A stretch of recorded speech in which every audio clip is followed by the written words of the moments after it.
the danger of no contact. This is the topic of this video.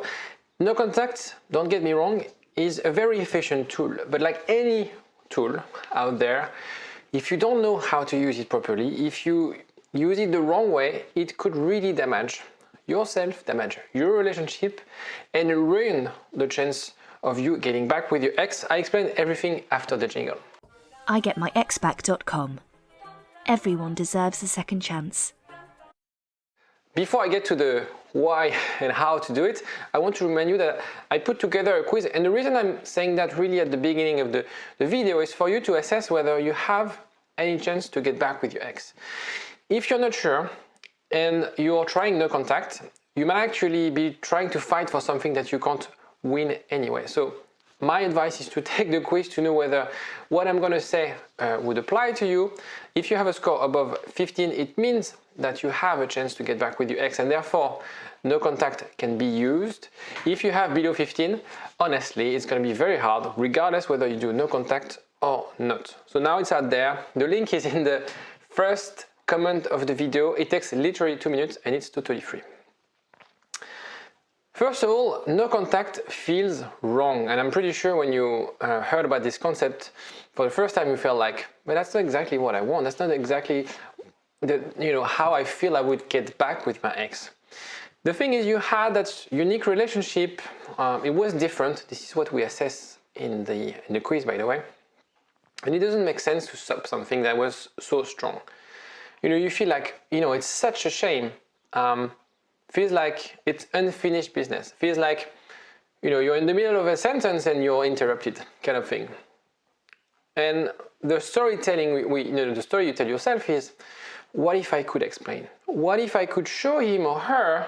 You're saying that I'm too complacent. You're saying that I'm lazy. You're saying that I'm not listening. Now I understand. Now I will act. Now I will explain. Maybe, there are so many things that has been unsaid in the relationship, and now I want to tell that to you.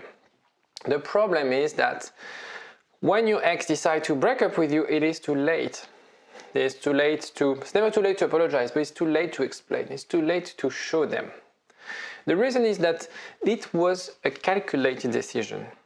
Your ex thought about that breakup for a long time. And so you had, in a way, you didn't realize, unfortunately, but you had for a few weeks and months the opportunity to explain, the opportunity to demonstrate things to your ex, that you could change your lifestyle, that you can make him or her a priority, that you can speak more, that you can tell them how you feel, that you invest in the relationship, invest in your family.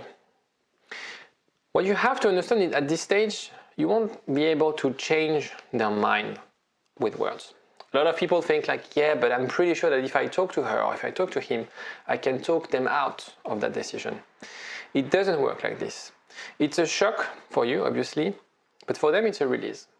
They had this thought process, and again, we assessed, it's very important for you to assess whether your couple is strong enough, your relationship is unique, so we can use this psychological mechanism. In a way, it's a release because they thought about you. There's so much at stake. Taking the decision to end a relationship that was so strong creates a strong release. They're like, I'm like done with this. It was scary. I took the leap. I'm not sure whether it's the right decision or not. That's a thing you have to understand. They're not sure. But they took the leap. And at this stage, the more you engage with them, the more you're trying to get answers, to ask them clarification, the more they'll push back. So you still need to fight, don't get me wrong, but you need to fight smart.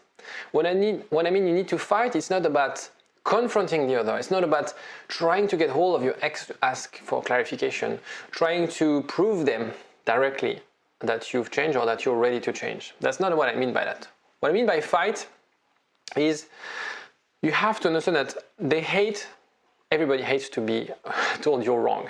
And that's what you're doing when you're calling your ex, when you're texting your ex like, you don't understand, you're wrong, you're making the wrong decision, you're going to regret this type of thing.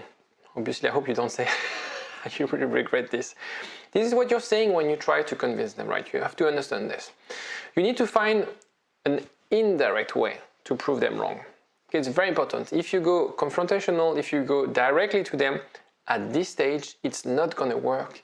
They will actually have this psychological bias that everything you say will be either disregarded, denied, and everything you say, you should have said that, you should have done that 6 months ago. It is too late, my decision is made. And the more you push, the more they're like, he doesn't understand, she doesn't understand. And this is why no contact is a good framework, it's a good tool to influence your ex indirectly. Here we're not going to change them, we're going to influence them, and we're not going to push them, you're not going to confront them face to face, but you're going to do it indirectly. Okay, so that's the basic, that's why no contact works. But with this strategy, you have to do it properly. So I'll explain you what I mean by that. You have to understand that actions is what matters. I always say that to my clients almost every day. Actions is what matter. Reflect on the root cause of the breakup. Really the root cause. Don't think that, there's got a lot of loss of attraction. We never had intimacy for quite a while. That's not the cause of the breakup. This is an outcome of your ex or you guys being less intimate. What are the things that happened and that made you split? And now, I put just 3, but you have like thousands of criteria or things that could have happened. The attachment style, maybe your ex was sort of an avoidant attachment style and he's or she's a bit started to pull away. Maybe he or she is anxious and you never had the ability to reassure them, to make them feel secure. Maybe life event, maybe he or she got sick, maybe he or she lost her job or you lost your job, maybe the family, maybe a lot of unresolved disagreement, things that has been said, you had a fight, a couple of days without talking to each other and nothing happened. You had another fight for the same reason, you don't speak for a week, but you never sort of spoke about that. And this built up, right, and exploded. That could be a reason. There are so many reasons for a relationship to deteriorate. The point of this video is if you are, and my job is to help people who have had strong relationships where we feel, it's unfinished business to get back together, okay? So what are they after? Because my clients, the people I work with, and hopefully if you're watching the video in that case, it's relationship that we can recover because that breakup was kind of a signal, I've had enough, I still love you, but I've had enough. So they don't need to be told I love you. That's a common mistake. What they want to be shown and not said, shown, maybe pause this video at this stage, write it down. What we had was real. They want to be shown we can be happy together or you will not suffer with me. It's very important because some people, they make the decision to end the relationship. They have this strong passion, but they associate the relationship with something that makes them suffer. And our brain is wired to choose always the path of the least painful path, right? And therefore, if a relationship is associated with passion, love, but a lot of pain, usually people will end the relationship at some point. They want to be sure that you're a good person. It's something that I work on a daily basis with my clients, is making sure that you're doing the right thing, making sure that when you look back in 6 months, you're the good guy. If you're a guy, or you're the good girl, you've been the right things, you've done the right thing. And the last thing is, I'm the person you want me to be. Perhaps they fell in love with someone and 20 years after, you kind of changed. You kind of took her for granted or took him for granted. Maybe you didn't invest in the relationship. How can you get back to being that person? And I'm not talking about changing who you are, but really changing perhaps sometimes just a habit, just some of the routine or the things that you do on your daily life. Okay? Step 1, there are 3 steps. Write it down. Step 1, you need to understand. That's what we discussed before. The lack of explanation, that's why it's very important. And that's why probably you're watching my videos. The lack of explanation is probably, and for most of the case, what gets you anxious right now. If your ex told you, I hate your guts, I don't want to see you again, I don't think you'll be watching my videos. Usually people who watch my videos, and probably the case for you, is people who've been told, I love you, I have feelings for you, but it doesn't work. Or things like saying, it doesn't work, I don't love you anymore, but they're still in touch. They're still caring for you. They still say, can you come around? Can you come at home? I want to see you. I miss you. These sort of mixed signals that in a way gives you hope, and the other way gets you crazy. So it's very important for you to reflect and learn. Really important for you to understand the root cause of that thing. Contact me if you want to do that work together. And I know it doesn't require tons of hours, but it's really important to, and if you have a therapist, have that discussion with him or her, or with your best friend, really understanding the root cause. The problem with the friends is that they might have, they know you, so they might not have the objectivity, the subjectivity of someone who doesn't know you. It's really important for you, because it's very therapeutical, to do that work of understanding what went wrong and understanding why they took that decision.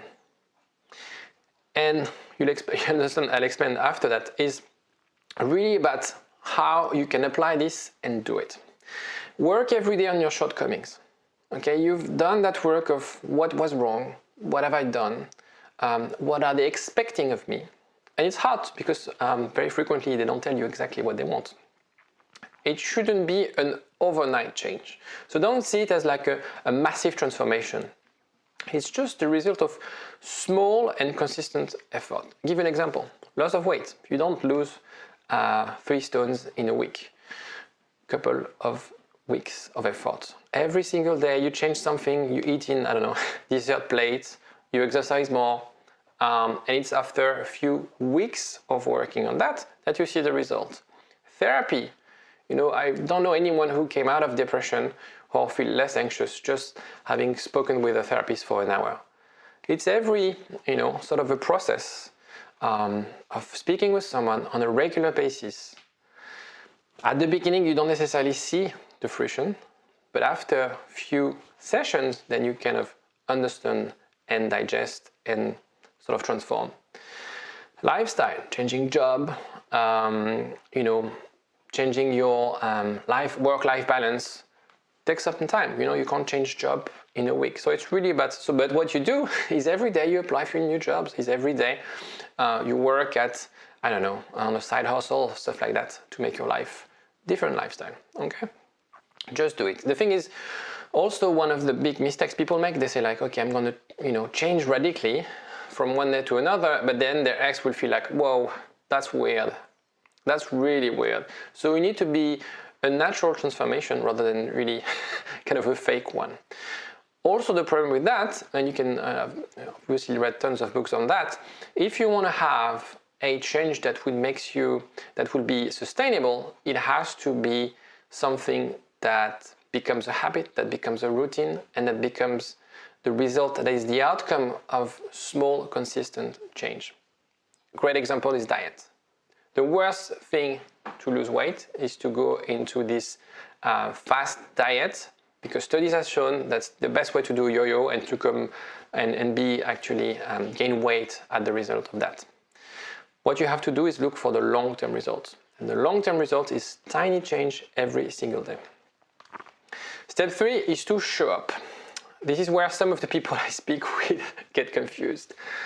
They stay in no contact forever. They tell me, yeah, I'm in no contact, it's been 3 months and no news. No contact, as I said, is a great resetting tool. But remember what we want to show them, right? I'm gonna put that again. We want to show them that what we had was real. Therefore, the loss, they will feel the loss, the loneliness. That's why it's very important for you to assess whether you have a chance to get back with your ex. Because sometimes, if there's no feelings, if you've been together for 3 months, no contact, the other will be so happy not to hear from you and be able to move on, okay? Second thing is we can be happy together. You will not suffer with me. respect the decision and maturity after the breakup. This is what they have to see. I'm a good person. Everything you did to make amends after the breakup, every single actions, everything that people will tell about you. And I'm the person you want to be. Everything you've worked to be a better version of yourself. Okay, so that's the 4 things that really you have to work on. The problem is when you do no contact and you don't break no contact, this is the only thing you get. This is the only thing they see. This is the only thing you're betting on. You're betting that just by creating that feeling of loss, they'll come back, they'll contact you. It's usually not enough. It's strong. It's good, you need to have that, but that's not enough. That's not enough, especially with people thinking that I need to be shown, it's kind of a test. There's a lot of ego as well. When once you press on the reset button, I think it's okay to reach out. The problem is how you do it, right? Don't be a salesman. And it's funnily enough, I have few clients who are salespeople. And it's really hard for them to engage with the ex because they have this bias that, okay, there's something behind. He has an hidden agenda. He's trying to manipulate me. He's trying to talk me out, okay? The more pushy you are, the more defensive your ex will become. Don't try to be super vocal. Don't try to come up with a lot of explanation. Rather become a therapist, someone who will be listening rather than a salesperson. The recovery phase is tricky. It's obviously the break or make type of phase of the recovery. You need to be interested, but you shouldn't be too keen. You need to show them that you care, but without looking desperate. You need to engage without coming across pushy.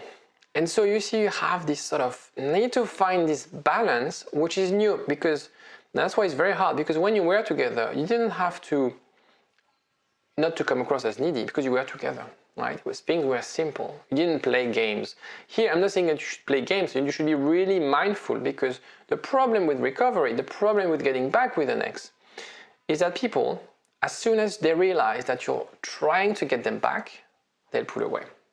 That's stupid, but that's the way it is. And so in this phase, it's really about how you approach the situation, how you engage with your ex, finding the right balance, right? And it's really hard to do. It's really hard to do. And in a way, you'll be on this wire, right? Trying to walk towards your goal and finding the right balance. The problem is like when you walk on the wire, it's quite thin, it's quite hard. And my point is, if you want, it's called a balancing tool. I've looked on Wikipedia before. You can get in touch with me on WhatsApp if you have any question, because sometimes we feel like, should I send this? Is it too much? Should I break no contact at this stage?